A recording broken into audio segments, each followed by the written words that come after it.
Amelie always thought she had married into a perfect family. Her husband, Kweku, came from the famous Nyarko clan in Ghana, a family everyone admired for their success, elegance, and unity. They hosted grand dinners that filled their mansion with laughter and music. Her in-laws smiled warmly, hugged her twins, and spoiled them with expensive gifts. From the outside, they looked like the dream family. But deep inside, Amelie often felt something wasn't right. Whenever Kweku wasn't around, the air changed, the warmth faded, replaced by a quiet coldness. The compliments turned sharp, the smiles too tight. She told herself she was imagining it, that maybe she was just sensitive. One evening, everything changed. Amelie called her mother-in-law to confirm plans for a family brunch. The call seemed normal, full of polite words and small talk. She said goodbye and thought she had hung up. But the line stayed open. As she placed the phone on the counter, voices came through, harsh, mocking, nothing like the charm she knew. "Those twins don't even look like us," her father-in-law said. "She's just using Kweku to climb up." Then her mother-in-law's voice came, calm but cruel, "Their skin's too dark. I told Kweku she'd stain our bloodline." Laughter followed, the same laughter that once made Amelie feel welcome. Her hands trembled. Every dinner, every hug, every kind word suddenly felt like a lie. In that moment, she realized she had never been part of their family, she had only been tolerated. It began like any ordinary day. Amelie was in the kitchen, helping her twins finish breakfast when she remembered to call her mother-in-law about the family brunch that weekend. She smiled as she dialed the number, keeping her voice polite and cheerful. The conversation was short and pleasant, just the usual small talk, with her mother-in-law sounding as warm as ever. "Can't wait to see you, my dear," she said sweetly before hanging up. Amelie smiled, feeling reassured. She placed her phone on the counter and went back to tidying up. But just as she turned to pour juice for the twins, faint voices came through from the phone. At first, she thought it was a recording or maybe background noise. Then she recognized the voices, her in-laws. Her hand froze midair. "Those twins don't even look like us," her father-in-law said, his tone sharp and disgusted. "She's just using Kweku to climb up in society." Amelie's heart began to race. She stood completely still, staring at the phone as if it might bite. Her mother-in-law's voice followed, soft but filled with venom. "Their skin's too dark," she said. "I told Kweku she'd stain our bloodline." There was laughter in the background, cruel, mocking laughter. The same laughter that once made her feel loved. Amelie's stomach twisted. She felt something inside her break, like glass shattering quietly.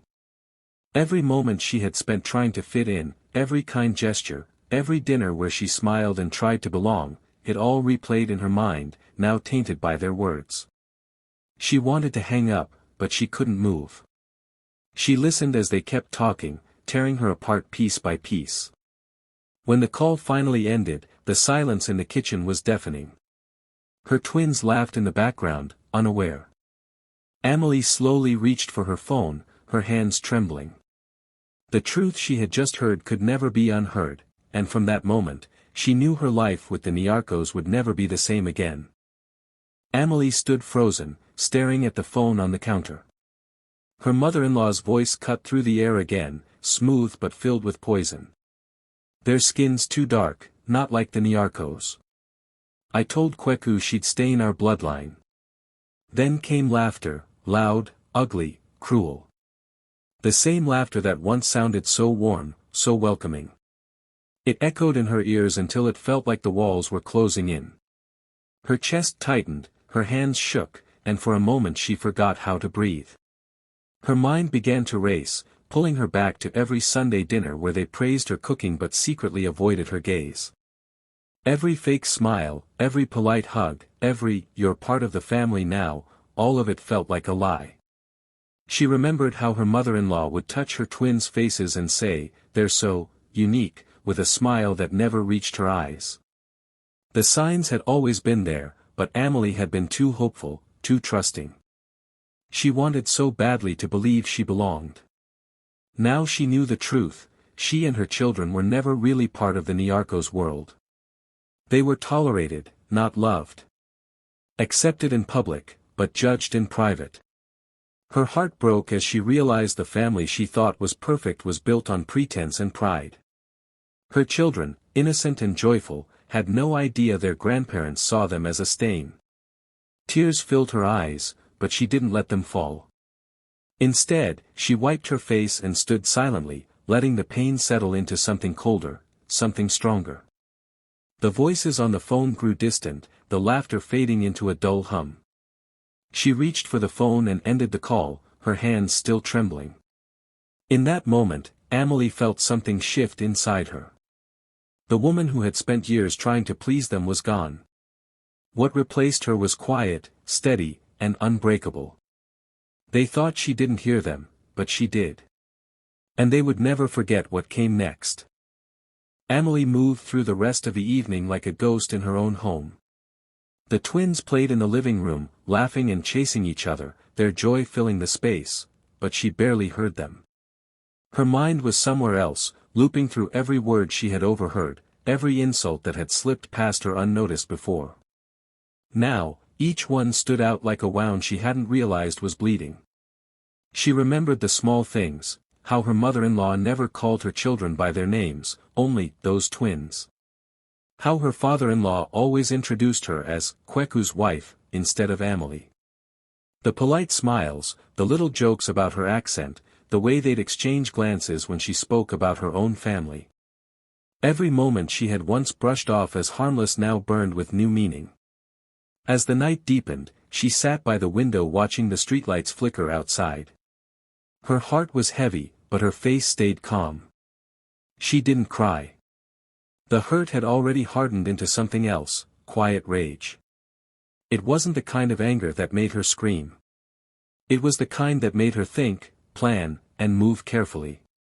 She knew confronting them in private would change nothing. They'd deny it, twist her words, make her look foolish. No. This time, they would see the truth, and everyone else would too. By midnight, her decision was clear. She looked over at her sleeping twins, their tiny faces soft and peaceful. They didn't deserve this cruelty. They deserved to grow up knowing that their mother stood up for them, that she didn't stay silent when others mocked their worth. Amelie picked up her phone again, replaying the cruel recording she had accidentally captured. Her expression didn't change. She listened once more, word for word, until she could hear the hate as clearly as the laughter that followed it. Then she whispered to herself, "They'll never hurt us again." It wasn't a threat, it was a promise. The next Sunday, the Nyarko mansion was glowing as always. Expensive cars lined the driveway, the scent of roasted lamb and jasmine filled the air, and laughter echoed through the grand hall. The family had gathered for their usual Sunday lunch, a picture of wealth and unity. Cameras flashed as cousins posed for photos, the elders toasted to family, and Amelie smiled politely, though her heart was cold and steady. She had spent the entire week preparing for this moment, rehearsing her calm, steady voice, reminding herself not to tremble. Today was not about revenge, it was about truth. When the time came to say grace, Kweku's mother, dressed in gold and pearls, smiled sweetly. "Amelie, my dear, would you bless the food for us?" All eyes turned to her. Amelie stood slowly, her dress simple but elegant, her voice soft. "Of course, Mama." She reached into her bag, not for a Bible or notes, but for her phone. She pressed play. At first, there was only silence, then the voices began, sharp, clear, and cruel. "Those twins don't even look like us. She's using Kweku to climb up. Their skin's too dark, she's staining our bloodline." The room froze. The laughter stopped. The only sound was the audio echoing through the speakers. Amelie stood still, her face calm, her eyes steady on the family. Kweku's fork slipped from his hand, clattering against the plate. His mother's face went pale, her hand shaking as she covered her mouth. The cousin stared, wide-eyed. Someone whispered, "Oh my God." When the recording ended, silence swallowed the room. Amelie finally spoke, her voice quiet but strong. "I just wanted everyone to hear the kind of love that lives in this family." She placed her phone down, took her twins by the hand, and smiled faintly. "Enjoy your meal." Then she turned and walked out, leaving behind the stunned Nyarkos and their perfect, broken illusion. By the next morning, the recording had spread across Accra like a storm. Someone at the dinner had secretly filmed the moment Amelie pressed play, and within hours the video was everywhere, on social media, in WhatsApp groups, and even on gossip blogs. The headline burned across every screen, "Nyarko family exposed, elites mock their own grandchildren." The family that once stood as a symbol of class and unity was now the center of public shame. People couldn't stop talking. The same friends who used to beg for invitations to Nyarko parties were now whispering behind their backs. Old rivals laughed, journalists dug for more, and the Nyarko mansion, once a place of pride, became a cage of silence. Reporters parked outside the gate, flashing cameras and shouting questions. The same society that had worshipped their name was now tearing it apart. Inside, Kweku sat in shock. He scrolled through the headlines, each one cutting deeper. His mother refused to leave her room. His father raged, calling lawyers, demanding someone fix this. But there was no fixing it. The words they had spoken, the ones filled with hate and pride, were out for everyone to hear. Amelie didn't argue, didn't gloat. She had no energy left for that. While the family tried to clean their image, she quietly packed her things. The twins helped her fold their clothes, giggling, not fully understanding. She looked around the mansion one last time, the place where she had once tried so hard to belong, and felt nothing but relief.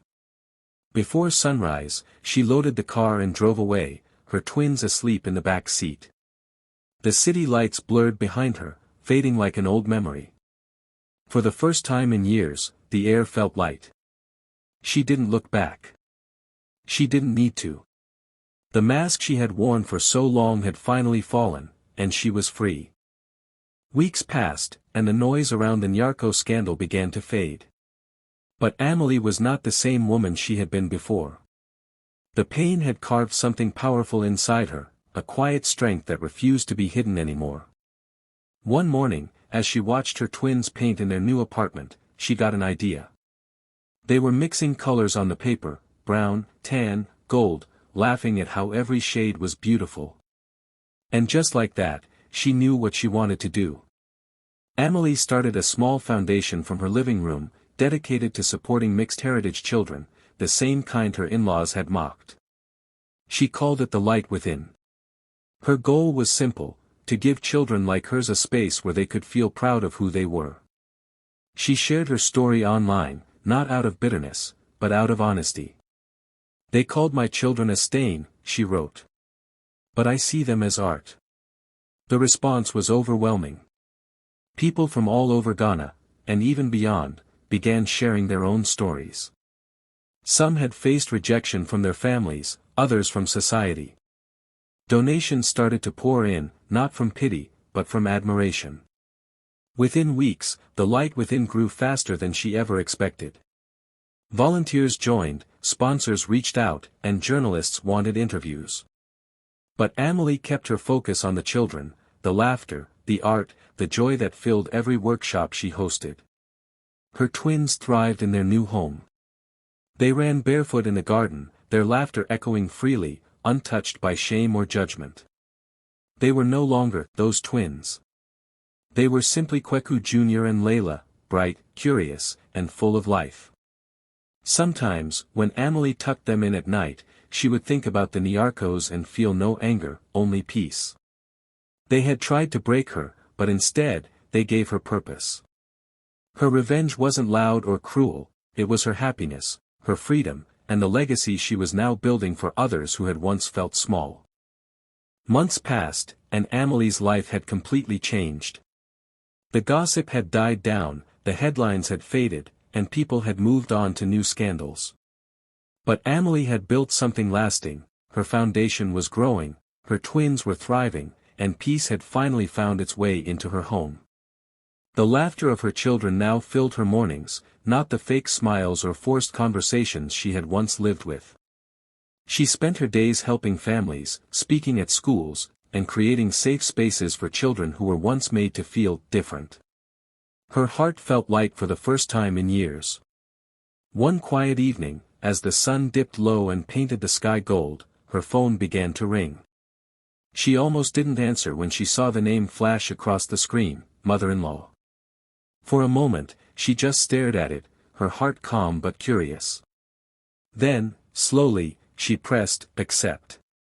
Amelie, the voice on the other end trembled. Please, my dear, we didn't mean it. You have to understand, it was a mistake. We were angry, careless. Please, forgive us.